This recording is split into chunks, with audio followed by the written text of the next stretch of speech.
നമസ്കാരം. വടകരയിൽ തീരുമാനമാകാതെ കോൺഗ്രസിന്റെ സ്ഥാനാർത്ഥി പ്രഖ്യാപനം വഴിമുട്ടുന്നു. ഒറ്റഘട്ടമായി തെരഞ്ഞെടുപ്പ് നടക്കുന്ന സംസ്ഥാനത്ത് 2 ഘട്ടമായി സ്ഥാനാർത്ഥി ലിസ്റ്റ് പുറത്തിറക്കേണ്ട ഗതികേടിലാണ് KPCC. 16 സീറ്റിലും പിടിമുറുക്കിയ പാർട്ടിയാണ് ആരെ എവിടെ നിർത്തണം എന്ന ആശയക്കുഴപ്പത്തിൽ പെട്ടിരിക്കുന്നത്. താൻ മത്സരിക്കില്ലെന്ന് തറപ്പിച്ചു പറഞ്ഞവരൊന്നും പകരക്കാരെ കണ്ടെത്താൻ പണിപ്പെട്ടില്ല. അവനവനെ രക്ഷിക്കാനുള്ള ധൃതിയിൽ ഗൃഹപാഠം ചെയ്യാനും മിനക്കെട്ടില്ല. ഡൽഹിയിലെത്തിയാൽ സർവം ശുഭമായി കൊള്ളും എന്ന പതിവ് പരിപാടി അങ്ങനെ ഇത്തവണ പാളി. KC വേണുഗോപാൽ ആദ്യവും ഉമ്മൻചാണ്ടി പിന്നീടും പട്ടികയിൽപ്പെടാതെ രക്ഷപ്പെട്ടു. പാവം മുല്ലപ്പള്ളി മാത്രം ഡൽഹിയിൽ ഇപ്പോൾ ഗതി കിട്ടാതെ അലയുന്നു. വയനാടിനെ ചൊല്ലിയുള്ള തർക്കത്തിൽ അതൃപ്തനായി ചെന്നിത്തല വണ്ടി കയറി. ആന്ധ്ര മാത്രമേ തലയിലുള്ളൂ എന്ന മട്ടുകാട്ടി ഉമ്മൻചാണ്ടിയും മടങ്ങി. മുല്ലപ്പള്ളി മാത്രം ബാക്കിയായി, മുൾക്കിരീടമായി ഇനിയും തീരുമാനമാകാത്ത വടകര സീറ്റുമായി. നാടൊട്ടുക്കുള്ള നേതാക്കന്മാരെ എല്ലാം ഫോണിൽ വിളിച്ച് മുല്ലപ്പള്ളി വടകര സീറ്റ് വെച്ചു നീട്ടുന്നു എന്നാണ് കേൾവി. ആരും അടുക്കുന്നില്ലെന്ന് മാത്രം. മത്സരിക്കില്ലെന്ന് ഒറ്റക്കാലിൽ നിന്ന മുല്ലപ്പള്ളി തന്നെ വടകരയിൽ കോൺഗ്രസിനെ കരകയറ്റാൻ വേണ്ടിവരും എന്ന നിലയിലാണ് കാര്യങ്ങൾ. വടകരയെ വരിക്കാൻ ആരും മുതിരാത്തത് എന്തുകൊണ്ടാണ്? അക്രമ രാഷ്ട്രീയത്തെപ്പറ്റി അഹോരാത്രം പറയുന്നവർ P. ജയരാജനെ പോർക്കളത്തിൽ നേരിടാൻ പരുങ്ങുന്നതെന്തുകൊണ്ടാണ്? സിദ്ദിഖിന് വേണ്ടി വയനാട് നേടിയെടുക്കാൻ വാശി പിടിച്ച ഉമ്മൻചാണ്ടിക്കും വയനാട് വിട്ടുപോയതിന്റെ അമർഷത്തിൽ വണ്ടി കയറിയ ചെന്നിത്തലയ്ക്കും വടകരയോട് മാത്രം അവഗണന എന്തുകൊണ്ട്? വേണ്ടപ്പെട്ടവർക്കാർക്കും വേണ്ടാത്ത വടകരയുടെ വിധി എന്താകുമെന്നാണ് സൂപ്പർ പ്രൈം ടൈം ഇന്ന് ചർച്ച ചെയ്യുന്നത്. ഒറ്റ ചോദ്യം ചോദിച്ചുകൊണ്ട്, വടകര ആർക്കും വേണ്ടേ?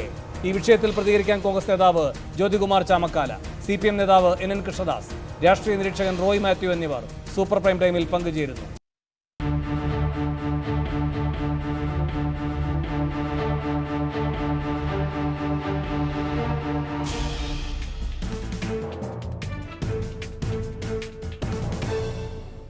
വടകരയ്ക്ക് വിലയില്ലേ എന്നാണ് സൂപ്പർ പ്രൈം ടൈം ആദ്യം ചർച്ച ചെയ്യുന്നത്. ശ്രീ ജ്യോതികുമാർ ചാമക്കാല, നിങ്ങൾ ഏറ്റവും ശക്തമായി എതിർക്കുന്ന ഒരു മുദ്രാവാക്യമാണ് ഈ കൊലപാതക രാഷ്ട്രീയത്തിനെതിരെയുള്ള ജനവികാരം എന്നത്. അതിൻ്റെ ഒരു പ്രതീകമാണ് വടകര. അവിടെ എന്തുകൊണ്ടാണ് ഇത്രയും വലിയ ആശയക്കുഴപ്പം നിലനിൽക്കുന്നത്?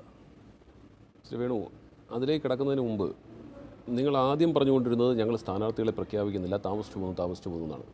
അപ്പോൾ CPMൻ്റെ വലിയ നമ്മൾക്ക് എടുത്താൽ പൊങ്ങാത്ത സ്ഥാനാർത്ഥികളൊക്കെ വരുന്നു, ഞങ്ങളുടെ എല്ലാം വളരെ മോശക്കാരായി പോകുന്നൊക്കെ നിങ്ങൾ പറഞ്ഞു, നേതാക്കന്മാരെല്ലാം മാറി നിൽക്കുന്നു എന്നൊക്കെ പറഞ്ഞു. ഇപ്പോൾ ഞങ്ങളുടെ 16 സ്ഥാനാർത്ഥികളെ മൊത്തത്തിൽ പ്രഖ്യാപിച്ചു UDFൻ്റേതായിട്ട്.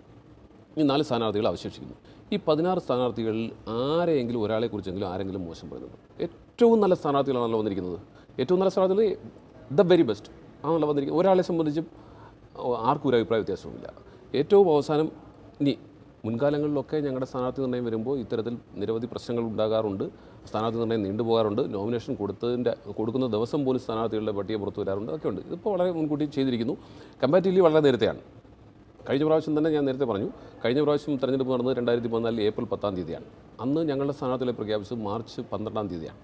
അതായത് 28 ദിവസം മുമ്പാണ് പ്രഖ്യാപിച്ചത്. ഇപ്പോൾ പോലും നമുക്ക് 35 ദിവസം തെരഞ്ഞെടുപ്പിന് അവശേഷിക്കുന്നുണ്ട്. ഏതായാലും ഞങ്ങൾ വളരെ മുൻകൂട്ടിയാണ് ചെയ്തുകൊണ്ടിരിക്കുന്നത്. CPM നേരത്തെ ചെയ്തു പോയി എന്നുള്ളത് ഞങ്ങളുടെ തെറ്റല്ലോ. ഞങ്ങളെ സംബന്ധിച്ച് എപ്പോഴും താമസിച്ചാണ് വരാറുള്ളത്. പക്ഷേ വന്ന സ്ഥാനാർത്ഥികളെ സംബന്ധിച്ച് ആർക്കും ഒരു പരിഭവവുമില്ല, പരാതിയുമില്ല. ചില മണ്ഡലങ്ങളിൽ വളരെ ലേറ്റായിട്ടുള്ള, കമ്പാരിറ്റീവ്ലി വളരെ ലേറ്റായിട്ടുണ്ടായിരുന്ന അസ്വസ്ഥതകൾ പോലും 24 മണിക്കൂറിനകം പരിഹരിക്കപ്പെട്ട് ആ സ്ഥാനാർത്ഥികളെല്ലാം വളരെ ഗംഭീരമായി ഫീൽഡിലേക്ക് ഇറങ്ങിയിരിക്കുന്നു. ഇനി അവശേഷിക്കുന്ന 4 സീറ്റിനെ സംബന്ധിച്ച് 2 സീറ്റിലെ സ്ഥാനാർത്ഥികളെ സംബന്ധിച്ച് ഡിക്ലെയർ ചെയ്തതുപോലെയാണ്. ഒഫീഷ്യൽ ഡിക്ലറേഷൻ മാത്രമേ അവശേഷിക്കുന്നുള്ളൂ. ആറ്റിങ്ങലിലും ആലപ്പുഴയിലും അവരുടെ ഫേസ്ബുക്കിൽ ഉൾപ്പെടെ ഞങ്ങൾ സ്ഥാനാർത്ഥികളായെന്ന് ഞങ്ങളെ അംഗീകരിച്ചതും ഞങ്ങൾക്ക് അതിൻ്റെ കൺഫർമേഷൻ കിട്ടിയെന്നും പറഞ്ഞ് അവർ രംഗത്തിറങ്ങി കഴിഞ്ഞു. ഇനി അവശേഷിക്കുന്നത് വയനാടും വടകരയുമാണ്. അതിൽ താങ്കൾ ചോദിക്കുന്ന വടകരയെക്കുറിച്ചാണ്. വയനാടിൻ്റെ കാര്യത്തിൽ തീർപ്പായില്ലേ? വയനാട് കാര്യത്തിൽ തീർപ്പായി എന്നും മാധ്യമങ്ങളിലൂടെ അറിയുന്നു. പക്ഷേ ഒഫീഷ്യൽ ഡിക്ലറേഷൻ വന്നിട്ടില്ല. സിദ്ദിഖ് പോലും പരസ്യമായി പറഞ്ഞില്ല. ഞാൻ മറ്റത് പറയാൻ കാരണം ഷാനിമോൾ ഉസ്മാനും അടൂർ പ്രകാശും പരസ്യമായി പറഞ്ഞതുകൊണ്ടാണ്. ശരി. കാരണം ഉത്തരവാദിത്തപ്പെട്ട ഒരു പാർട്ടി പ്രവർത്തനം എന്നതിൽ എനിക്ക് അങ്ങനെ പറയാൻ കഴിയും. സിദ്ദിഖും അത് പറഞ്ഞിട്ടില്ല. അതുകൊണ്ട് തന്നെ എനിക്കറിയില്ല. മാധ്യമങ്ങളിലൂടെ കേട്ടുള്ള അറിവ് മാത്രമാണ് ഉള്ളത്. പക്ഷേ വടകരയെ സംബന്ധിച്ച് താങ്കൾ ചോദിക്കുമ്പോൾ ഇത്ര ജനാധിപത്യം, ഇന്ന് നിങ്ങളുടെ ചാനൽ ഉൾപ്പെടെ നോക്കൂ, ഞങ്ങളുടെ പ്രവർത്തകർ ഉൾപ്പെടെ ഹൈക്കമാൻഡിന് ഫാക്സ് അയക്കുകയും മെസ്സേജ് അയക്കുകയും ചെയ്യുകയാണ്. അപ്പോൾ അത്ര ജനാധിപത്യപരമായ രീതിയിൽ ഉത്തരവാദിത്വപ്പെട്ട ഒരു രാഷ്ട്രീയ പ്രസ്ഥാനം എന്ന നിലയിൽ അവിടെ യോജിച്ച അനുയോജ്യമായ ഒരു സ്ഥാനാർത്ഥിയെ കണ്ടെത്തുന്നതിനുള്ള ശ്രമങ്ങൾ നടന്നുകൊണ്ടിരിക്കുന്നു. അത് ഇന്ന് അവസാനിക്കുമെന്ന് KPCC പ്രസിഡന്റ് തന്നെ പറഞ്ഞിട്ടുണ്ട്. സ്വാഭാവികമായും ഇന്ന് രാത്രി തന്നെ സ്ഥാനാർത്ഥി പ്രഖ്യാപനം ഉണ്ടാവും. ആ പ്രഖ്യാപനം വരുന്നതോടുകൂടി ഞങ്ങൾക്ക് ഈ 20 സീറ്റിലും വിജയിക്കുവാൻ കഴിയുന്ന രീതിയിലുള്ള സ്ഥാനാർത്ഥിയാവും വരുന്നത്, ഇൻക്ലൂഡിംഗ് വടകര. ഒരു സംശയം. ശരി, ശ്രീ NN കൃഷ്ണദാസ്, വടകരയിൽ സ്ഥാനാർത്ഥി ദൗർലഭ്യം കോൺഗ്രസിനില്ല. ഏറ്റവും മികച്ച സ്ഥാനാർത്ഥിയെ നിർത്തുക എന്ന ആലോചനയെ ചൊല്ലിയുള്ള പ്രതിസന്ധിയാണുള്ളത്. മുല്ലപ്പള്ളി തന്നെ വരണം എന്ന് വലിയൊരു വികാരവും ഇപ്പോൾ രൂപപ്പെടുകയാണ്. അപ്പോൾ ഇതെല്ലാം കോൺഗ്രസിൻ്റെ ദൗർബല്യത്തെയാണോ കാട്ടുന്നത്?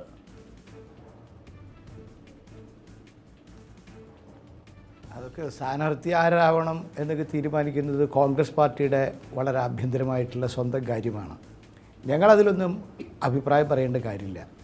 പക്ഷേ കേരളത്തിലെ ജനങ്ങൾ വലിയ ഒരു കോമഡി ഷോ കാണുന്ന പോലെയാണ് ഈ കോൺഗ്രസിൻ്റെ സ്ഥാനാർത്ഥി നിർണയത്തിൻ്റെ ചർച്ചയും അതുമായി ബന്ധപ്പെട്ടിട്ടുള്ള കാര്യങ്ങളൊക്കെ കണ്ടുകൊണ്ടിരിക്കുന്നത്. ഞങ്ങൾക്ക് ഈ തെരഞ്ഞെടുപ്പിൻ്റെ പ്രവർത്തനത്തിൻ്റെ തിരക്കിലായതുകൊണ്ട് ഈ കോമഡി ഷോ പോലും കാണാൻ സമയം കിട്ടുന്നില്ല. ജനങ്ങൾ നന്നായിട്ട് ആസ്വദിക്കുന്നുണ്ട്. അത് ഡൽഹിക്ക് പോകുന്നു, ഡൽഹിയിൽ നിന്ന് വരുന്നു, അവർ വേണമെന്ന് പറയുന്നു, വേണ്ടാന്ന് പറയുന്നു, ഇങ്ങനെ. അതിൽ എനിക്ക് തോന്നുന്നത് അവരുടെ ആഭ്യന്തര കാര്യം, ഞാൻ പറയേണ്ട കാര്യങ്ങളല്ല. എന്നാലും ഒരു സാധാരണ കേരളത്തിലൊരു പൗരൻ എന്നുള്ള നിലയ്ക്ക് ചിന്തിക്കുമ്പോൾ തോന്നുന്നത് കോൺഗ്രസ് പാർട്ടിയുടെ ഏറ്റവും ദയനീയമായിട്ടുള്ള ആഭ്യന്തര പ്രതിസന്ധിയിലൂടെയാണ് ആ പാർട്ടി കടന്നുപോയിക്കൊണ്ടിരിക്കുന്നത്. ഇത്രയും ഒരു ആഭ്യന്തര പ്രതിസന്ധി കോൺഗ്രസ് പാർട്ടിക്ക് ഒരു കാലത്തും ഉണ്ടായിട്ടില്ല. കോൺഗ്രസ് പാർട്ടിക്ക് മാത്രമല്ല, UDFനാകെ. UDF കേരളത്തിൽ തകർന്നിരിക്കുന്നു. കോൺഗ്രസ് പാർട്ടി ആകെ തകർന്നിരിക്കുന്നു. ഈ തെരഞ്ഞെടുപ്പിൽ ഇടതുപക്ഷ ജനാധിപത്യ മുന്നണിയോട് മത്സരിക്കാനുള്ള ഒരു ആത്മവിശ്വാസവും ഇല്ലാത്ത, പടയ്ക്ക് മുമ്പേ പതറിപ്പോയ ഒരു സൈന്യമായി UDF മാറി.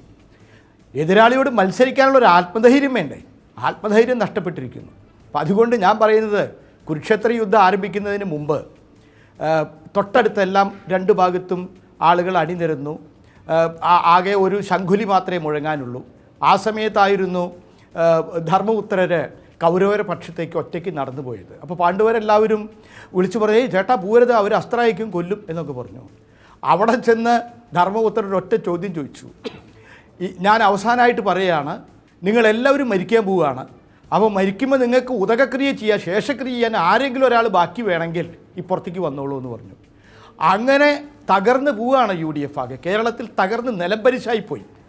LDFനോട് മത്സരിക്കാനുള്ള ആത്മവിശ്വാസം നഷ്ടപ്പെട്ട, പടയ്ക്ക് മുമ്പേ പതറി തോറ്റുപോയി UDF രാഷ്ട്രീയമായും എല്ലാ അർത്ഥത്തിലും. അവരോട് മത്സരിക്കുക എന്നുള്ളത് തന്നെ ഒരു വളരെ ദയനീയമായിട്ടൊരു കാര്യമായി മാറിയിരിക്കുകയാണ്. ഞാൻ അഹങ്കാരം പറയല്ല, UDF രാഷ്ട്രീയമായി തോറ്റു, ആഭ്യന്തര കലഹത്തിൽ മൂർച്ഛിച്ചു, അവരാകെ തകർന്നു പോയി. ഇടതുപക്ഷ ജനാധിപത്യ മുന്നണി കേരളത്തിൽ അഭൂതപൂർവമായിട്ടുള്ള വിജയത്തിലേക്കാണ് കുതിക്കുന്നത്. ആര് വിചാരിച്ചാൽ രക്ഷിക്കാൻ പറ്റാത്ത വിധത്തിൽ UDF കേരളത്തിൽ പതറിപ്പോയി. അങ്ങനെ പതർച്ചയുടെ ലക്ഷണമാണ് വടകരയിൽ അവർക്ക് സ്ഥാനാർത്ഥി. ഇപ്പോഴും എൻ്റെ സുഹൃത്ത് ചാമക്കാല പറഞ്ഞു, ബാക്കിയുള്ളിടത്തൊക്കെ ആയി, ഇനി ഔദ്യോഗിക പ്രഖ്യാപനമേ വരാനുള്ളൂ എന്ന്. എന്തിപ്പോൾ പ്രഖ്യാപിക്കുന്നതിന് തടസ്സം? അപ്പോൾ അവർക്ക് ഇനി സ്ഥാനാർത്ഥികളെ കണ്ടെത്താൻ സാധിക്കുന്നില്ല. അപ്പോൾ കണ്ടെത്തിയ സ്ഥലത്ത് തന്നെ അതിൻ്റെ തർക്കമാണ്. എറണാകുളത്ത് തർക്കം, എല്ലാ സ്ഥലത്തും തർക്കം. അതൊക്കെ തർക്കമൊക്കെ കഴിഞ്ഞ് വരട്ടെ. ഇതൊന്നും ഞങ്ങളെ സംബന്ധിച്ച് ബാധിക്കുന്ന പ്രശ്നങ്ങളല്ല. ഞാൻ വാസ്തവത്തിൽ അങ്ങനെ അവരുടെ ആഭ്യന്തര കാര്യത്തിൽ അഭിപ്രായം പറയാണ്ട ആവശ്യമില്ലാത്ത ഒരാളാണ്. നിങ്ങൾ ചോദിച്ചതുകൊണ്ട് ഞാൻ പറഞ്ഞു എന്ന് മാത്രമേ. ശരി ശ്രീകൃഷ്ണ, നിങ്ങളെ എതിരാളി കാത്തിരിക്കുക. ശരി ശ്രീ റോയ് മാത്യു, സാധാരണഗതിയിലുള്ളതിനേക്കാൾ കലഹം കുറഞ്ഞ, സാധാരണഗതിയിലുള്ളതിനേക്കാൾ കാലതാമസമില്ലാത്ത ഒരു സ്ഥാനാർത്ഥി ലിസ്റ്റ് കോൺഗ്രസിനെ പുറത്ത് ഇറക്കാൻ കഴിഞ്ഞുവെന്നാണ് ജ്യോതി പറയുന്നത്. അത് ശരിയല്ലേ? ഒന്ന്. രണ്ട്, ആദ്യം തന്നെ ഒരു ബഹളവുമില്ലാതെ സ്ഥാനാർത്ഥി പട്ടിക പുറത്തിറക്കുക എന്ന മത്സരമല്ലല്ലോ ഇവിടെ നടക്കുന്നത്. അതുകൊണ്ട് അങ്ങനെ ഒരു കാര്യം ചെയ്തു എന്നതുകൊണ്ട് തെരഞ്ഞെടുപ്പിലൊരു മേൽക്കൈ, വിജയം സുനിശ്ചിതം എന്ന ഒരു തീർപ്പിലേക്ക് എത്താനും കഴിയുമോ? അല്ല, ഇതിനകത്ത് ഒരു കാര്യം, എനിക്ക് ഒരൊറ്റ കാര്യത്തിലാണ് ഈ കോൺഗ്രസ്സുകാരോട് അഭിപ്രായ വ്യത്യാസമുള്ളത്. അവർക്ക് നിലവിലെ രാഷ്ട്രീയ സാഹചര്യങ്ങൾ അവർക്ക് അനുകൂലമാണ് എന്നൊരു പൊതുവേ ഒരു രാഷ്ട്രീയ സാഹചര്യം ഇന്ന് പോലും. അപ്പം ആ ഒരു സാഹചര്യം അത് അവർ കൊണ്ടുപോയി പണിക്കെ കൊണ്ട് കലമുടച്ചു എന്ന് സാധാരണ കോൺഗ്രസ് പ്രവർത്തകർക്ക് ഇപ്പോഴും ഒരു പരാതിയുണ്ട്, പരിഭവമുണ്ട്, എല്ലാം ഉണ്ട്. അത് ഈ നേതാക്കന്മാരോട് അവർ പുറത്ത് പറയുകയും ചെയ്യുന്നുണ്ട്. അതിലുപരി ഈ രാഷ്ട്രീയ സാഹചര്യങ്ങളെ കൊണ്ട് കളയുന്നതിനോട് ജനങ്ങൾ എങ്ങനെയായിരിക്കും പ്രതികരിക്കും എന്നുള്ളതായിരിക്കാം ഏറ്റവും വലിയ. സ്ഥാനാർത്ഥി നിർണ്ണയം ഇപ്പോൾ 1-2 ദിവസം മാറുക. കേരളത്തിലെ ഏത് രാഷ്ട്രീയ പാർട്ടിക്കകത്താണ് ഈ ആഭ്യന്തര കലഹങ്ങൾ ഇതുപോലെ വരാത്തത്?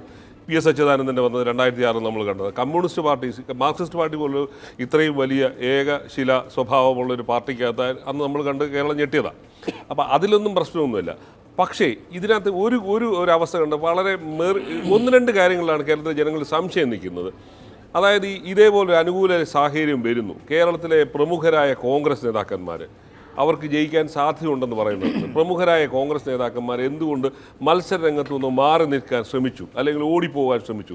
അതിൽ ജനങ്ങൾക്ക് ചില സംശയങ്ങളുണ്ട്. ഇപ്പോഴും സാധാരണ കോൺഗ്രസ് പ്രവർത്തകർക്കും അതിനകത്ത് സംശയമുണ്ട്. അത് പരാജയഭീതി കൊണ്ടോ അതോ കേരളത്തിൽ തന്നെ ഭാവിയിൽ നിൽക്കണമെന്നതുകൊണ്ട്? അത് അവരുടെ വേറെ പല രാഷ്ട്രീയ മോഹം, മുഖ്യമന്ത്രി സ്ഥാനം, KPC സ്ഥാനം, ഇങ്ങനെയുള്ള മോഹങ്ങളുടെ പേരിൽ പരാജയഭീതിയല്ല. പരാജയഭീതിയല്ല. കാരണം അതായിരുന്നെങ്കിൽ ഇതായിരിക്കത്തില്ലായിരുന്നു സ്ഥിതി. അപ്പോൾ അത് ഒരു കാര്യമുണ്ട്. ഇന്ന് മോദിക്കെതിരായിട്ട് കോൺഗ്രസ്സിന് എന്തെങ്കിലും ഒരു ഏറ്റുമുട്ടലുള്ള സാധ്യത, മോദിയെ തടുക്കാനുള്ളൊരു ശേഷി, രാഷ്ട്രീയ ശേഷി ഒക്കെ കോൺഗ്രസ്സിനാണെന്ന് ജനങ്ങൾ പൊതുവെ കേരളത്തിലെ എല്ലാ കാലത്തും എല്ലാ പൊതു തെരഞ്ഞെടുപ്പുകളിലും കോൺഗ്രസ്സിന് അനുഭവം, എക്സെപ്റ്റ് 2004 ഒഴിച്ച് ബാക്കി എല്ലാ നമ്മൾ കണ്ട സമീപകാല രാഷ്ട്രീയങ്ങളിലെല്ലാം ഒരു UDFന് ഒരു അപ്പർ എഡ്ജ് വരുന്ന ഒരു സാഹചര്യമാണ് പൊതുവെ കണ്ടിരുന്നത്. ആ ഒരു സാഹചര്യമുള്ള അതാണ് ജനങ്ങളുടെ ഇടയിൽ ആകാംക്ഷ ഉണ്ടാക്കിയിരിക്കുന്നത്. ഇവന്മാർ ഇത് കൊണ്ടുപോയി കളയുമോ, അതിലാണ് ഒരു ഭയമുള്ളതും ഒരു അസ്വസ്ഥതയുള്ളതും. പക്ഷേ സ്ഥാനാർത്ഥികൾ കോൺഗ്രസിനകത്ത് അങ്ങനെ കൊണ്ടുപോയി ഇവരെ എത്ര തമ്മിലടിച്ചാലും ഇവർ ഫീൽഡിൽ വരുമ്പോഴത്തേക്ക് ഇത്തവണയൊന്നും അങ്ങനെ കാരണം ഒരു കാലുവാര, കാരണം നേതാക്കന്മാർ അവരുടെ ഗ്രൂപ്പിന് പിടിച്ചു കൊടുക്കാൻ വേണ്ടി പരമാവധി നിന്നു എന്നുള്ള വെച്ചാൽ കാലുവാരി തോപ്പിക്കുക എന്നുള്ളൊരു സിറ്റുവേഷനിലേക്ക് ഇത് പോകുമോ ഇല്ലയോ എന്നുള്ളത്, അങ്ങനെ ഒരു സാധ്യത ഉണ്ടോ ഇല്ലയോ എന്നുള്ള ഇനിയുള്ള ദിവസങ്ങളിൽ അറിയാൻ പറ്റുള്ളൂ. കാരണം സ്ഥാനാർത്ഥിയെ ചൊല്ലിയ തർക്കങ്ങളുണ്ടെങ്കിൽ അതവിടെ റിഫ്ലക്റ്റ് ചെയ്യും. ഇന്നലെയൊക്കെ പത്തനംതിട്ട ഞാൻ കേട്ടത്, പത്തനംതിട്ട ആദ്യമൊക്കെ അറച്ചു നിന്നവരൊക്കെ ഇപ്പോൾ വന്നു തുടങ്ങിയെന്ന് പറയുന്നത്, അത് പത്തനംതിട്ടയൊക്കെ ജെല്ലായി തുടങ്ങി. ഒരുപക്ഷെ കോൺഗ്രസിൻ്റെ ഒരു പൊതു സ്വഭാവം. ഇപ്പോൾ എറണാകുളത്തെ സ്ഥിതി ഇന്ന് ഏറ്റവും കണ്ടത് അത്ഭുതപ്പെടുത്തിയത് കാസർഗോഡാണ്.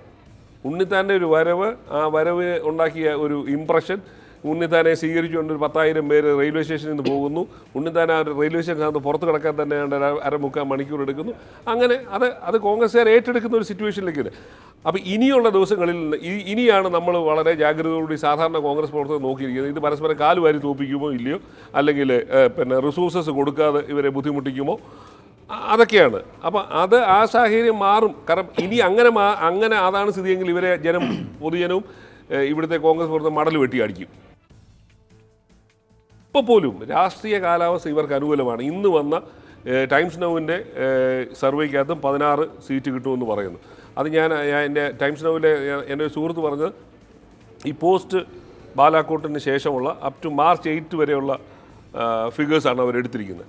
അപ്പോൾ ഒരുപക്ഷെ ഇവരുടെ അടിപിടിക്ക് തൊട്ട് മുമ്പ് എന്നാൽ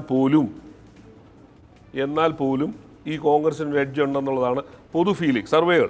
ശ്രീ കൃഷ്ണദാസ് പറയുന്ന ഉദയക്രിയയ്ക്ക് പോലും ഒരാളെ സൂക്ഷിക്കേണ്ട അവസ്ഥ വരുന്നു എന്ന് പറയുന്ന വിലയിരുത്തലോ?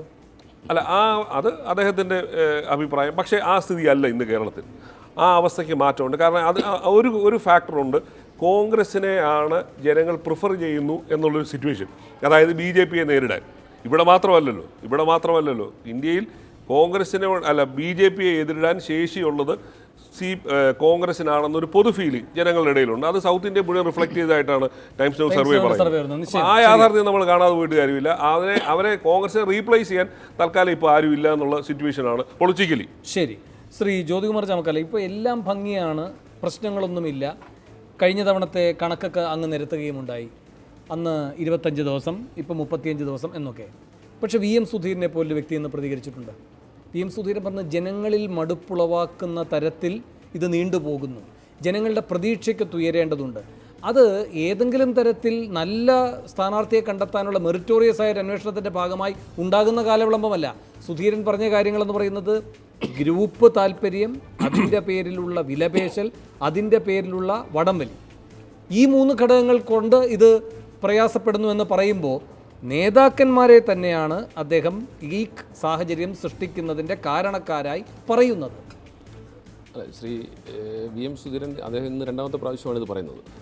അദ്ദേഹം KPC പ്രസിഡൻ്റായിരുന്നയാളാണ്, നിരവധി തവണ MP ആയിരുന്നയാളാണ്, മന്ത്രിയായിരുന്നയാളാണ്, ഇവിടെ സ്പീക്കറായിരുന്നയാളാണ്. അദ്ദേഹത്തിന് ഈ പാർട്ടിയിൽ നടക്കുന്ന കാര്യങ്ങളിൽ പ്രതികരിക്കാനുള്ള അവകാശമുണ്ട് താനും. അദ്ദേഹം അത് പറയാറുമുണ്ട്, പലപ്പോഴും പറഞ്ഞിട്ടുണ്ട്. അത് ഒരു കറക്റ്റീവ് മെഷേഴ്സ് എന്ന നിലയിൽ അത് ഉൾക്കൊള്ളാറുമുണ്ട് നേതൃത്വം. അതിനോട് നമുക്ക് വിയോജിപ്പില്ല. ഇവിടെ നമ്മളെ സംബന്ധിച്ച് അതുൾപ്പെടെ ഞാനതാ പറഞ്ഞത്, അദ്ദേഹം അത്തരത്തിൽ സീനിയറായ നേതാവ് ഉൾപ്പെടെ സാധാ പ്രവർത്തകർ ഉൾപ്പെടെയുള്ളവരുടെ വികാരം അവരുൾപ്പെടെ ഇന്ന് ഹൈക്കമാൻഡിലേക്ക് മെസ്സേജ് അയക്കുന്നു, ഫാക്സ് അയക്കുന്നു, പിന്നെ ഇതെല്ലാം ചെയ്യുന്നുണ്ട്, എല്ലാ രീതിയിലും കമ്മ്യൂണിക്കേറ്റ് ചെയ്യുന്നുണ്ട്. അപ്പോൾ അതെല്ലാം ചേർത്തുകൊണ്ട് അദ്ദേഹം പറഞ്ഞതിനകത്ത് ആപ്തവാക്യം എന്താണ്, നിങ്ങൾ കഴിവ് നേരത്തെ തീർക്കണം, ഇതിനകത്ത് ഗ്രൂപ്പ് തർക്കം ഉണ്ടാകാൻ പാടില്ല. ഗ്രൂപ്പ് തർക്കം എന്ന് ഒരു വാക്ക് പുറത്തേക്ക് വന്നത് എവിടെ വെച്ചാണ്? ഈ വടകര സീറ്റിനെ വയനാട് സീറ്റിനെ സംബന്ധിച്ചാണ് ഗ്രൂപ്പ് തർക്കം, ഗ്രൂപ്പിൻ്റെ പേരിലാണ് മത്സരം എടുത്ത് നടക്കുന്നത്, നിർബന്ധം നടക്കുന്നതെന്നൊക്കെ പറയുന്നു. പക്ഷേ അവിടെ പറയുമ്പോഴും എയ്യോ ആണ് 2 പേരിൽ വരാൻ പാടുള്ളൂ. അവിടെ 4-5 പേരുകളാണ് ചർച്ച ചെയ്തുകൊണ്ടിരുന്നത്. ഏറ്റവും അവസാനം ഏതിലേക്ക് എത്തുന്നു എന്നുള്ളതിനെ സംബന്ധിച്ചാണ്. ഇനി അങ്ങനെ ഉണ്ടായെന്നിരിക്കാം. അവിടെയും എന്താ നോക്കുന്നത്, മെറിറ്റോറിയസ് ആയിട്ടുള്ള കാൻഡിഡേറ്റ് വരണം എന്നുള്ളതാണ് പ്രശ്നം. അവിടെ വരുമ്പോൾ തിരിച്ച് ഷാനിമോൾ ഉസ്മാൻ ഇപ്പോൾ ആലപ്പുഴയിലേക്ക് വന്നിരിക്കുന്നു, എന്തെങ്കിലും അഭിപ്രായ വ്യത്യാസം എവിടെയെങ്കിലും ഉണ്ടായിട്ടുണ്ടോ? ശ്രീ അടൂർ പ്രകാശ് ആറ്റിങ്ങലേക്ക് വന്നിരിക്കുന്നു, എന്തെങ്കിലും അഭിപ്രായ വ്യത്യാസം ഉണ്ടായിട്ടുണ്ടോ? ഒരു അഭിപ്രായ വ്യത്യാസം ഉണ്ടായിട്ടില്ല. പക്ഷേ ഈ ഒരു സെക്കൻഡ് ജ്യോതി, ഈ വയനാടിൻ്റെ കാര്യത്തിലുള്ള തർക്കമാണ് ആറ്റിങ്ങലിനെയും ആലപ്പുഴയും തടസ്സപ്പെടുത്തി നിന്നിരുന്നത്. അപ്പോൾ അത് ഞാൻ പറഞ്ഞേ. അപ്പോൾ ഇതെല്ലാം പരസ്പര പൂരകങ്ങളാണല്ലോ. ചെസ്സ് കളിക്കുന്നത് പോലെ ഒരാളെ അവിടെ എടുത്താൽ ഇവിടെ അങ്ങോട്ട് വെക്കണം, അവിടെ വെക്കണം, മാറ്റി വെക്കണം. കാൻഡിഡേറ്റ്സിനെ സംബന്ധിച്ച് ഏകദേശ ധാരണ കേരളത്തിലെ നേതൃത്വത്തിനുണ്ടെന്നേ. അത് പ്ലേസ് ചെയ്യുന്നതുമായി ബന്ധപ്പെട്ട പ്രശ്നങ്ങളായിരുന്നു. അതൊരു ചെസ് ഗെയിം പോലെ തന്നെയാണ്. അവിടെ പ്ലേസ് ചെയ്താൽ ഇങ്ങനെയാണ്, ഇന്നത്തെ എല്ലാ ഫാക്ടേഴ്സും നോക്കേണ്ടതുണ്ട്, വസ്തുതയാണ്. എല്ലാ ഫാക്ടേഴ്സും യുവാക്കളെ നോക്കേണ്ടതുണ്ട്, ചെറുപ്പക്കാരെ നോക്കേണ്ടതുണ്ട്, വരുന്നവരെ നോക്കേണ്ടതുണ്ട്, ഇതെല്ലാം വരേണ്ടതുണ്ട്. അപ്പോൾ ആ രീതിയിൽ ചെയ്തിരിക്കുന്നു. ഇനി അവശേഷിക്കുന്നത് നിങ്ങൾ ഈ പറയുന്ന പോലെ വടകരയിലാണ് ഒരു വ്യക്തത വരാത്തത്. പ്രത്യേകിച്ച് വന്നിട്ടുണ്ടോ നമുക്കറിയില്ല, പുറത്ത് വരാത്തത്. അത് വരും, ഇന്ന് രാത്രി കൊണ്ട് വരും. പിന്നെ 1-2 കാര്യങ്ങൾ അദ്ദേഹം പറഞ്ഞ ശ്രീ റോയി മാത്യു പറഞ്ഞതിനെക്കുറിച്ച് അദ്ദേഹം പറഞ്ഞത് നിലവിലെ സാഹചര്യത്തിൽ ഇത് കൊണ്ട് കളയുമോ എന്ന് ഒരിക്കലുമില്ല. കോൺഗ്രസിനെ സംബന്ധിച്ച് കോൺഗ്രസിൻ്റെ സ്ഥാനാർത്ഥി നിർണ്ണയങ്ങളെല്ലാം എല്ലാ കാലങ്ങളിലും ഇത്തരത്തിൽ ജനാധിപത്യ രീതിയിലും പൊതു സമൂഹത്തിൽ കുറച്ചൊക്കെ അലക്കിയും അതിനൊക്കെയുള്ള ഒരു പരിമിതിയും അതിനൊക്കെയുള്ള ഒരു പിന്നെ സ്വാതന്ത്ര്യവും കേരളത്തിലെ ജനം കോൺഗ്രസിന് നൽകിയിട്ടുണ്ട്. അത് കോൺഗ്രസിൻ്റെ ഭാഗത്തു നിന്ന് അങ്ങനെ ഉണ്ടാകുമ്പോൾ അത് ജനാധിപത്യപരമായി തന്നെ ജനങ്ങൾ ഉൾക്കൊള്ളുകയും അതിനകത്തുള്ള കമൻസ് പറയുകയും ഇതിനകത്ത് നിന്നൊക്കെ ഉരുത്തിരിഞ്ഞ് വരുന്ന സ്ഥാനാർത്ഥികൾ അവരുടെ കൂടി സ്ഥാനാർത്ഥികളാകുകയാണ്. അപ്പോൾ അതിനെ ഞങ്ങൾ പോസിറ്റീവായിട്ട് തന്നെ കാണുന്നുണ്ട്. അത് പക്ഷേ പരിഹരിക്കപ്പെടും, പരിധി വിട്ട് പോകാതെ നിയന്ത്രിക്കുന്നുമുണ്ട്. പിന്നെ സീനിയേഴ്സ് മാറുന്നതിനെക്കുറിച്ചും ശ്രീ റോയി മാത്യു പറഞ്ഞു. ശ്രീ റോയി മാത്യു തന്നെ കഴിഞ്ഞ അസംബ്ലി തെരഞ്ഞെടുപ്പിലെ സ്ഥാനാർത്ഥി നിർണ്ണയം വന്നപ്പോൾ അദ്ദേഹം പറഞ്ഞത് ചെറുപ്പക്കാർക്കും വനിതകൾക്കും സീറ്റ് കൊടുക്കുന്നില്ല എന്നാണ്. അപ്പോൾ ഇവിടെ ഇപ്പോൾ അദ്ദേഹം തിരിച്ചാണ് പറഞ്ഞത്. അപ്പോൾ സീനിയേഴ്സിനെ സംബന്ധിച്ച് ഇപ്പോൾ ശ്രീ കെ സി വേണുഗോപാൽ എന്തുകൊണ്ട് പറ്റില്ല എന്ന് അദ്ദേഹം നേരത്തെ പ്രഖ്യാപിച്ചതാണ്. ശ്രീ മുല്ലപ്പള്ളിയും വളരെ നേരത്തെ പറഞ്ഞിരുന്നു, ഞാൻ KPC പ്രസിഡന്റ് ആവുകയാണെങ്കിൽ മത്സരിക്കാനില്ല എന്ന് പറഞ്ഞിരുന്നു. ഉമ്മൻചാണ്ടി സാറിനെ സംബന്ധിച്ച് അദ്ദേഹം ഇന്നുവരെ പാർലമെന്റിൽ മത്സരിച്ചില്ല, അദ്ദേഹം ഇപ്പോഴും MLA ആണ്, അദ്ദേഹത്തിന് ആന്ധ്രയുടെ ചുമതലയുണ്ട്, അതുകൊണ്ട് പറ്റുന്നില്ല എന്ന് പറയുന്നത്. അപ്പോൾ അതിന് കാര്യങ്ങളല്ല ജ്യോതി, ഇതിലിപ്പോൾ നമ്മൾ പല മാനദണ്ഡം. ഒരു ഉദാഹരണം, ഇപ്പോൾ മുല്ലപ്പള്ളി വേണമെന്ന് പറയുന്നതിൻ്റെ പ്രധാനപ്പെട്ട ഒരു കാര്യം എന്താണ്? മലബാറിലെ ആ മേഖലയിലുള്ള കോൺഗ്രസിൻ്റെ UDFൻ്റെ മറ്റ് സ്ഥാനാർത്ഥികൾക്ക് കൂടി അതിൻ്റെ ഒരു മെച്ചം കിട്ടും. നമ്മളൊരു സ്ട്രോങ് ഫൈറ്റാണ് നടത്തുന്നത് എന്നതിൻ്റെ ഭാഗമായിട്ടാണ് മുല്ലപ്പള്ളിയെ വീണ്ടും നിങ്ങൾ ഈ പറയുന്ന പോലെ ആവശ്യപ്പെടുന്നത്. അതുപോലെ ഒരു സാഹചര്യമാണ് റോയ് ചൂണ്ടിക്കാട്ടിയത്. ഇപ്പോൾ പത്തനംതിട്ടയിൽ OC നിന്നാൽ ആ മേഖലയിലെ 3 സീറ്റുകളിലെ വിജയത്തിൻ്റെ ശക്തി കൂടും. ഇത് നിങ്ങളുടെ KPCC അധ്യക്ഷൻ തന്നെ അവിടെ വെച്ച നോട്ടാണ് തെരഞ്ഞെടുപ്പ് സമിതിയിൽ.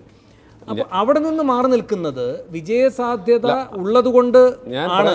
ക്ഷമിക്കണം, ഞാൻ ഒന്ന് പൂർത്തിയാക്കിക്കോട്ടെ. പരാജയ സാധ്യത ഭയന്നിട്ടല്ല. അങ്ങനെയെങ്കിൽ റോയി അതിനെ ആ രൂപത്തിൽ ആയില്ല വിലയിരുത്തുക. മാത്രമല്ല, ഇന്ന് സുധീരനും പറയുകയുണ്ടായി, അനിവാര്യരായിരിക്കുന്ന കുറച്ച് പേർ നിൽക്കണം. എല്ലാവരും അനിവാര്യരല്ല. ഞാൻ അനിവാര്യനല്ല, ഞാൻ മാറുന്നു. പക്ഷേ അനിവാര്യരായ കുറച്ച് പേർ നിൽക്കണം. ഇപ്പോൾ അതേ സമീപനം മുല്ലപ്പള്ളിയുടെ കാര്യത്തിലും സുധീരൻ പുലർത്തുന്നുണ്ട്. സുധീരൻ മുല്ലപ്പള്ളിയോടും സംസാരിച്ചു, മുകുൾ വാസ്നിക്കോടും സംസാരിച്ചു. വടകരയിൽ മുല്ലപ്പള്ളിയെ തന്നെ നിർത്തണമെന്ന്. ആ വ്യത്യാസമാണ് റോയ് ചൂണ്ടിക്കാട്ടുന്നത്.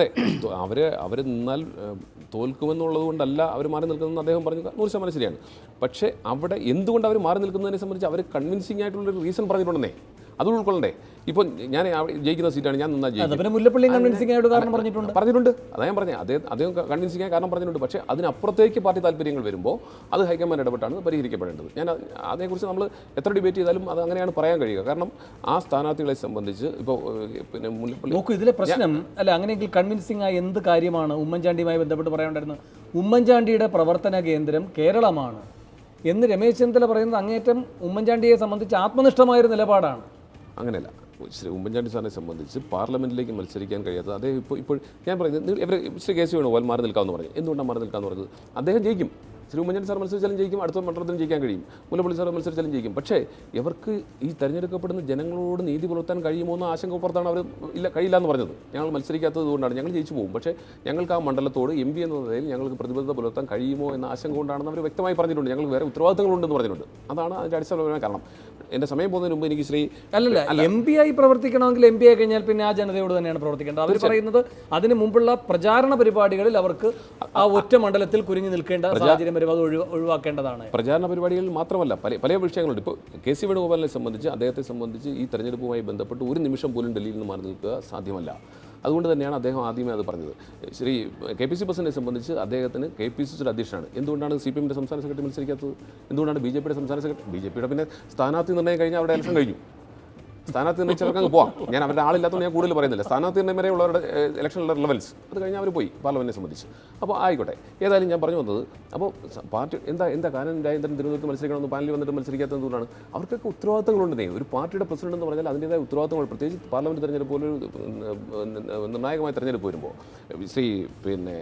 നമ്മുടെ ശ്രീ കൃഷ്ണദാസ് പറഞ്ഞതുമായി ബന്ധപ്പെട്ട് അദ്ദേഹം കുറേ കാര്യങ്ങൾ പറഞ്ഞു. കോമഡി ഷോ കാണുന്ന പോലെയൊക്കെയാണെന്ന്. അദ്ദേഹം ഈ കോമഡി ഷോ കണ്ടുകൊണ്ടാണ് അദ്ദേഹം ഇങ്ങനെ ആയിപ്പോയത്. അദ്ദേഹം പാലക്കാട് മത്സരിച്ച ആളാണ്, 3ാം സ്ഥാനത്താണ്. ഞാൻ എൻ്റെ സുഹൃത്തൊക്കെയാണ്, പക്ഷേ പറയാതിരിക്കാൻ നിർവഹില്ല. അദ്ദേഹം 3ാം സ്ഥാനത്താണ് പോയി. ബി ജെ പിയുടെയും പോയ ആളാണ്. എന്നിട്ടാണ് പറയുന്നത് കോൺഗ്രസ് ബി ജെ പിയുടെ താഴെ പോകുന്നത്. ഇനി രണ്ട്, അദ്ദേഹം പറഞ്ഞ് എറണാകുളത്ത് ഞങ്ങളും ഈ തർക്കമുണ്ടെന്ന്. ഞാൻ അദ്ദേഹത്തിൻ്റെ ശ്രദ്ധയിൽപ്പെടുത്താൻ ആഗ്രഹിക്കുന്നു. ശ്രീ റോയ് മാത്യു വിട്ടിരിക്കുകയാണല്ലോ, 2001 തെരഞ്ഞെടുപ്പിൽ ഞങ്ങളുടെ സ്ഥാനാർത്ഥി പട്ടിക വന്ന് ചുവരെഴുതി പോസ്റ്റർ ഒട്ടിച്ചതിന് ശേഷം 3 സ്ഥാനാർത്ഥികളെ മാറ്റിയിട്ടുണ്ട് ഉണ്ടല്ലോ. ഒന്ന് ആറന്മുളയിൽ ശ്രീ ശിവദാസൻ നായർ മാറിയതിന് ശേഷം മാലയത്ത് സരളാദേവി വന്നു. 2 കണ്ണൂർ അതിലേക്ക് വരാം. 2 കണ്ണൂരിൽ പേരാവൂരിൽ ശ്രീ കെ പി നൂറുദ്ദീൻ മാറിയതിന് ശേഷം അവിടെ വന്നത് ശ്രീ പ്രൊഫസർ എ ഡി മുസ്തഫയാണ്. 3ാമത്തേത് വടക്കേക്കരയാണ്. വടക്കേക്കരയിൽ ഞങ്ങളുടെ കെ പി ധനപാലൻ മാറിയിട്ട് അവിടെ എം എ ചന്ദ്രശേഖരൻ വന്നു. ഈ 3 സ്ഥലവും ജയിച്ചു. അവിടെ മനസ്സിലാക്കേണ്ടത് വടക്കേക്കരയിൽ അന്ന് മത്സരിച്ചിരുന്ന ആരാണ്? പി രാജീവാണ്. വടക്കേക്കരയിൽ അന്ന് മത്സരിച്ച് പരാജയപ്പെട്ടതാണ് പി രാജീവ്. എന്നിട്ട് ആ പി രാജീവ് എറണാകുളത്ത് ജയിക്കുന്നതാണ് ഈ ഇദ്ദേഹം ഇപ്പോൾ ഇന്ന് പറയുന്നത്. അദ്ദേഹം മത്സരിച്ചിട്ടുള്ള തെരഞ്ഞെടുപ്പിൽ പരാജയപ്പെട്ടേ ഉള്ളൂ. ഞാനത് പറഞ്ഞു. ഞാൻ പറഞ്ഞെന്തുകൊണ്ടാണ്? തോമസ് ചാഴികാടൻ 91 മുതൽ ജയിക്കുന്ന ആളാണ്. ഒരു പ്രാവശ്യമേ പരാജയപ്പെട്ടിട്ടുള്ളൂ. ഞാൻ തിരിച്ചു ചോദിക്കട്ടെ, കോട്ടയം തൊട്ടുപുറത്ത് കോട്ടയത്ത് മത്സരിക്കുന്ന ആളോ 4 അസംബ്ലി മത്സരിച്ചു, 3ലും തോറ്റത്. പി രാജീവിനെ സംബന്ധിച്ച് മത്സരിച്ച തെരഞ്ഞെടുപ്പിൽ തോറ്റിട്ടേ ഉള്ളൂ. ബാലഗോപാൽ മത്സരിച്ച തെരഞ്ഞെടുപ്പിൽ തോറ്റിട്ടേ ഉള്ളൂ. ഇവരൊക്കെ പിന്നെ രാജ്യസഭയിലേക്ക് പോയിട്ടുള്ളൂ. എന്നിട്ടാണ് പറയുന്നത് ഹൈബിയോടൊപ്പം പിടിച്ചു തന്നിട്ട് ഞങ്ങളിപ്പോൾ ജയിക്കുമെന്ന് അവിടെ മൊത്തം തർക്കമാണെന്ന് പറയുന്നത്. അപ്പോൾ വസ്തുതകളായി വിലയിരുത്തണം. തെരഞ്ഞെടുപ്പിനകത്ത് സ്ഥാനാർത്ഥിയുടെ മികവും രാഷ്ട്രീയ സാഹചര്യവും ആ തെരഞ്ഞെടുപ്പിൽ ഞങ്ങൾ ഈ 3 സ്ഥാനാർത്ഥികളെ മാറ്റി മത്സരിച്ച തെരഞ്ഞെടുപ്പിൽ 2001 100 സീറ്റ് ജയിച്ചു. 100 സീറ്റിൽ UDF ജയിച്ച സ്ഥലമാണ്. അപ്പോൾ അതുകൊണ്ട് ജനങ്ങൾ ഇതെല്ലാം അംഗീകരിക്കണമെന്നല്ല ഞാൻ പറഞ്ഞതിൻ്റെ അർത്ഥം. ഇപ്പോൾ നടക്കുന്ന എല്ലാ കാര്യങ്ങളും അംഗീകരിച്ചിടണമെന്നല്ല ഞാൻ പറഞ്ഞതിൻ്റെ അർത്ഥം. അങ്ങനെയൊക്കെ ഉണ്ടായിട്ടുണ്ട്. പക്ഷേ ആ സ്ഥാനാർത്ഥി പ്രക്രിയ, നിർണയ പ്രക്രിയ കഴിഞ്ഞാൽ അതിനുശേഷം വരുന്ന പൊളിറ്റിക്കൽ ഡെവലപ്മെൻറ്റ്സും ഈ സമൂഹത്തിൽ നിൽക്കുന്ന രാഷ്ട്രീയ സംഭവ വികാസങ്ങളുമാണ് തെരഞ്ഞെടുപ്പിൻ്റെ ഗതി നിയന്ത്രിക്കുന്നത്. ഇക്കാര്യത്തിൽ അതുകൊണ്ട് ഞാൻ വീണ്ടും ആവർത്തിക്കുന്നു, ഞങ്ങളുടെ സ്ഥാനാർത്ഥികളുമായി ബന്ധപ്പെട്ടുണ്ടാകുന്ന പ്രശ്നങ്ങളാണ് ജനങ്ങൾ അംഗീകരിച്ചിടണമെന്ന് ഞങ്ങൾ പറയുന്നില്ല. ഞങ്ങൾ അത് ചെയ്യാൻ പാടില്ലാത്തത് തന്നെയാണ്. പക്ഷേ ഇങ്ങനെയൊക്കെയാണ് ജനാധിപത്യപരമായ രീതി. ശരി, ജ്യോതി നന്നായി പറഞ്ഞു. ശ്രീ കൃഷ്ണദാസ് അതിനുള്ള മറുപടി പറയൂ സർ. ഏതിനുള്ള മറുപടി? ഇവിടെ ഇപ്പോൾ ഈ BJP 2ാം സ്ഥാനത്തെത്തുകയും അങ്ങ് 3ാം സ്ഥാനത്തെത്തുകയും ചെയ്ത കഥ പറയുകയുണ്ടായി ജ്യോതികുമാർ ചാമക്കാല. പിന്നെ കെ കരുണാകരൻ ഈ സ്ഥാനാർത്ഥികളെയും പ്രഖ്യാപിച്ച് അവർ പ്രചാരണവും തുടങ്ങി, ചുവരെടുത്ത് തുടങ്ങിയതിനു ശേഷം 3 നിന്ന് അവരെ പിൻവലിച്ച് അദ്ദേഹത്തിൻ്റെ തൽപരരായ 3 പേരെ വെച്ചു. അതിൽ പരാജയം തുടങ്ങിയ ആളെയാണ് നിങ്ങൾ വിജയപ്രതീക്ഷയോടെ എറണാകുളത്ത് ഇപ്പോൾ നിർത്തിയിരിക്കുന്നത് എന്നും. ഞാൻ 3ാം സ്ഥാനത്തായതിനാണോ ചർച്ച ഇന്നത്തെ പോയിന്റ്? ഞങ്ങൾക്ക് ബലിയിടാൻ പോലും കോൺഗ്രസിന്റെ ദയനീയമായിട്ടുള്ള സ്ഥിതിയോ? അതായത് കോൺഗ്രസിൻ്റെ അവസ്ഥയാണ് ഇന്നത്തെ ചർച്ച എന്നാണ് എന്നോട് മാതൃഭൂമി എന്ന് പറഞ്ഞത്. മറ്റത് എൻ്റെ കാര്യം വിട്ടോളൂ, ഞാൻ 3ാമതോ 4ാമതോ ആയിക്കോട്ടെ, നിങ്ങൾ സന്തോഷിച്ചോളൂ. നിങ്ങളുടെ അവസ്ഥ എന്തെന്നുള്ള പ്രശ്നം, ഞാൻ 3ാമതോ 4ാമതോ ആയി എന്നുള്ളത് പറഞ്ഞുകൊണ്ട് നിങ്ങളുടെ പ്രശ്നം തീരുമോ? നിങ്ങളുടെ അന്ത്യമാണ് നടക്കാൻ പോകുന്നത്. അതിൻ്റെ മുമ്പ് എനിക്ക് എൻ്റെ ബഹുമാനി സുഹൃത്ത് രാഷ്ട്രീയ നിരീക്ഷകൻ എന്ന വ്യാജ മുഖംമൂടിയിൽ കോൺഗ്രസിന് വേണ്ടി വാദിക്കാൻ ഇരുത്ത ചാമക്കാലയുടെ തൊട്ടടുത്താണ്. അദ്ദേഹം കോൺഗ്രസിന് വേണ്ടി നന്നായിട്ട് വാദിക്കുന്നുണ്ട്. അതായത് എത്ര നല്ല വക്കീലാണെങ്കിലും പൊളിഞ്ഞ കേസ് വാദിക്കരുത്. നിങ്ങൾ വാദിച്ചിട്ടൊന്നും കേരളത്തിൽ കോൺഗ്രസ് രക്ഷപ്പെടാൻ പോകുന്നില്ല. അദ്ദേഹം പറഞ്ഞു, ഞാൻ പറഞ്ഞത് എൻ്റെ അഭിപ്രായം, ജനങ്ങൾ ചിന്തിക്കുന്നത് വേറെയാണ് എന്ന് പറഞ്ഞു. ജനങ്ങൾ ആകെ ചിന്തിക്കുന്നതിനെ പറ്റിയിട്ടുള്ള ആകെ ഒരു സർട്ടിഫിക്കറ്റ് കൊടുക്കാൻ ഇദ്ദേഹത്തെ ആരും ഏൽപ്പിച്ചിട്ടില്ല. ഇപ്പോൾ ടൈംസ് നൗ ഉൾപ്പെടെയുള്ള ചില സർവേ റിപ്പോർട്ടുകളാണ് പറയുന്നത്. ഈ സർവേ റിപ്പോർട്ടുകളൊക്കെ പണം കൊടുത്ത് ഉണ്ടാക്കുന്ന സർവേ റിപ്പോർട്ടുകളാണ്. വേറെയും 2 റിപ്പോർട്ടുകൾ വന്നു. അതിൽ 16 സീറ്റ് LDFന് വേണ്ടി ജയിക്കുന്നു എന്നുള്ളതാണ്. അദ്ദേഹം അറിഞ്ഞിട്ടുണ്ടാവില്ല, അത് ചാമക്കാലി അറിഞ്ഞിട്ടുണ്ടാവില്ല. പൈസ കൊടുത്ത് സർവേ റിപ്പോർട്ടുകൾ ഉണ്ടാക്കി. തദ്ദേശ തെരഞ്ഞെടുപ്പുകളിൽ ഉണ്ടായ വിജയത്തിന്റെ അടിസ്ഥാനത്തിൽ ഇഷ്ടം പോലെ. ഒരു സെക്കൻഡ് സാർ, തദ്ദേശ തെരഞ്ഞെടുപ്പുകളുടെ വിധി, തദ്ദേശ ഉപതെരഞ്ഞെടുപ്പുകളുടെ വിധിയുടെ അടിസ്ഥാനത്തിൽ എടുത്ത ഒരു പ്രൊജക്ഷനാണത്. ദേശാഭിമാനി അത് വീശി അടിച്ചു, പീപ്പിൾ അത് ചർച്ച ചെയ്തു. അങ്ങ് തുടർന്നോളൂ. വേണോ, തദ്ദേശ സ്വയംഭരണ തെരഞ്ഞെടുപ്പിൻ്റെ വിധി ഒരാളും സാമ്പിൾ സർവേ നടത്തിയതല്ല, ജനങ്ങൾ നേരിട്ട് വോട്ട് ചെയ്തതാണ്. ഏറ്റവും അവസാനത്തെ ജനവിധി അതാണ്. ജനങ്ങളുടെ വിധിയാണ് ഇവിടെ നോക്കേണ്ടത്. കുറച്ച് ആളുകളെ പണം കൊടുത്ത് സാമ്പിൾ സർവേ നടത്തിയിട്ട് ഒരു റിപ്പോർട്ട് ഉണ്ടാക്കുന്നതല്ല. ഏറ്റവും അവസാനത്തെ ജനങ്ങളുടെ വിധി LDF അനുകൂലമാണ്. ജനങ്ങൾ നേരിട്ട് വോട്ട് ചെയ്തത്. അതിൻ്റെ അടിസ്ഥാനത്തിൽ ദേശാഭിമാനി ഉണ്ടാക്കിയതല്ല, ജനങ്ങൾ നേരിട്ട് വോട്ട് ചെയ്തതാണ്.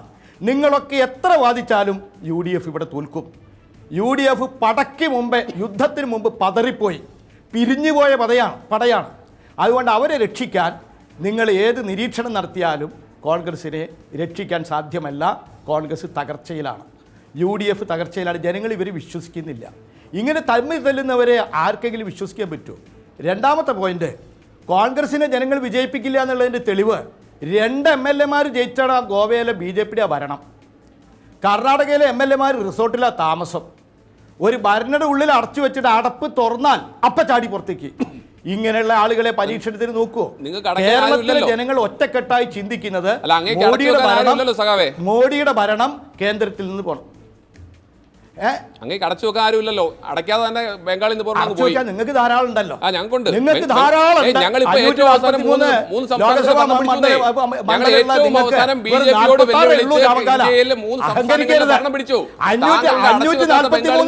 നിങ്ങൾക്ക് വെറും 46 ഇപ്പോ.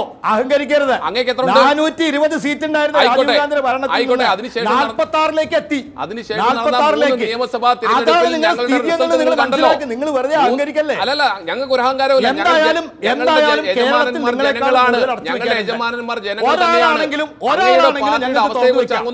ഒരാളാണെങ്കിലും ഞങ്ങൾക്ക് തുറന്നു വെക്കാം. ഒറ്റയാളും പോയില്ല. ഒറ്റയാളാണെങ്കിലും പോയില്ല. അല്ല, കഴിഞ്ഞ ആഴ്ച ബംഗാളിൽ പോയി അറിഞ്ഞില്ലേ? നിങ്ങളുടെ ആൾക്കാരെ നിങ്ങൾ ഗോവയിൽ ജയിച്ചിട്ട് ബംഗാളിലെ MLA മുർമുവിനെ കുറിച്ച് അങ്ങേക്ക് അറിയാമോ? സർക്കാരുണ്ടാക്കിയത് മണിപ്പൂരിൽ അവരുണ്ടാക്കിയത്. ബംഗാളിലെ MLA മുർമു എന്ന് പറയുന്ന ആളെ കുറിച്ച് അങ്ങേക്ക് അറിയാമോ? നിങ്ങളുടെ ആളുകൾ പോയിക്കൊണ്ടിരിക്കുക. അല്ല, അങ്ങ് ഞാൻ ചോദിച്ചത് ഞാൻ ഒരാളുടെ പേരെടുത്ത് പറയുന്നു. കേരളത്തിൽ PSC ചെയർമാനാക്കിയ KS രാധാകൃഷ്ണൻ, ബംഗാളിലെ വിട്, നിങ്ങൾ PSC ചെയർമാനാക്കിയ KS രാധാകൃഷ്ണൻ ഇന്നലെയാ മെമ്പർഷിപ്പ് വാങ്ങിയത്. മെമ്പർഷിപ്പ് വാങ്ങിയത് പോയി.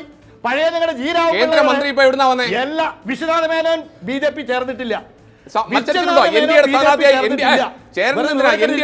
മത്സരിച്ചിട്ടുണ്ടോ? അൽഫോൺസ് കണ്ണന്താനം എവിടെയായിരുന്നു?